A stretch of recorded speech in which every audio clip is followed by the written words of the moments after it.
I just wonder how you all feel about your dad and his giving you this music as you were growing up.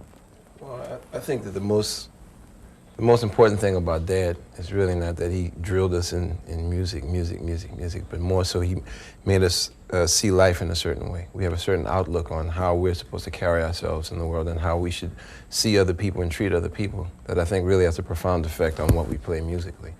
And I think that's really more important than anything that he's ever given us.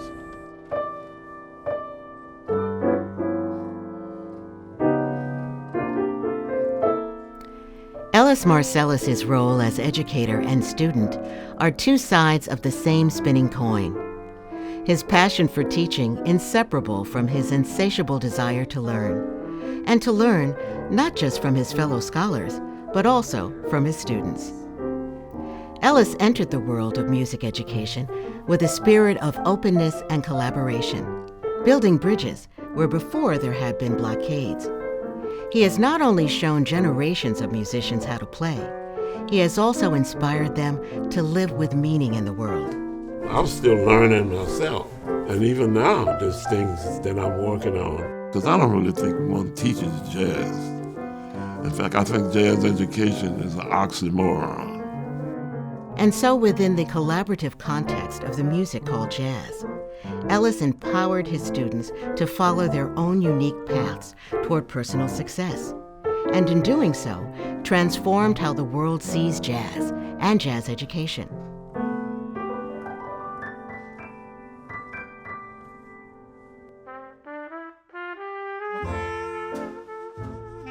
Ellis Marsalis Jr. was born on November 14, 1934, in New Orleans, to Florence and Ellis Marsalis Sr. He began formal music lessons around the age of 11, training classically on the clarinet, then adding saxophone, and finally piano by the time he finished high school.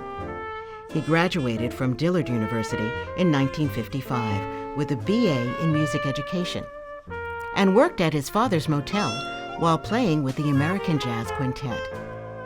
Out of the service, he returned home to New Orleans and married Dolores Ferdinand.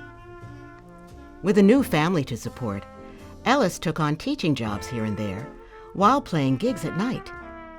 Teaching was not a priority at the time, but a single course that Ellis taught at Xavier University began to change that.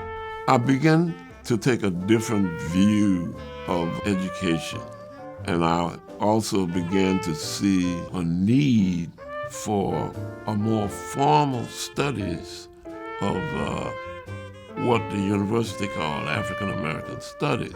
I started to begin thinking more about education, and not so much less about jazz, but a more expansive view. Eventually, there would be 6 Marsalis sons. He instilled in all of them his dedication to service, to education, and to using this great American music to unite people.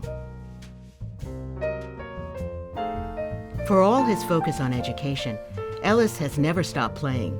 He's recorded almost 20 of his own albums and has been featured with everyone from David Fathead Newman to Marcus Roberts. In 2011, Marsalis and his sons were officially recognized as NEA Jazz Masters. Yet even today, at 84, education is Ellis's greatest passion. When it comes down to it, there's so much more music to be learned and so many more students to be taught formally and informally. Tonight, we celebrate Ellis Marsalis Jr., a visionary musician, father, activist, and educator, and this year's recipient of Jazz at Lincoln Center's Award for Artistic Excellence.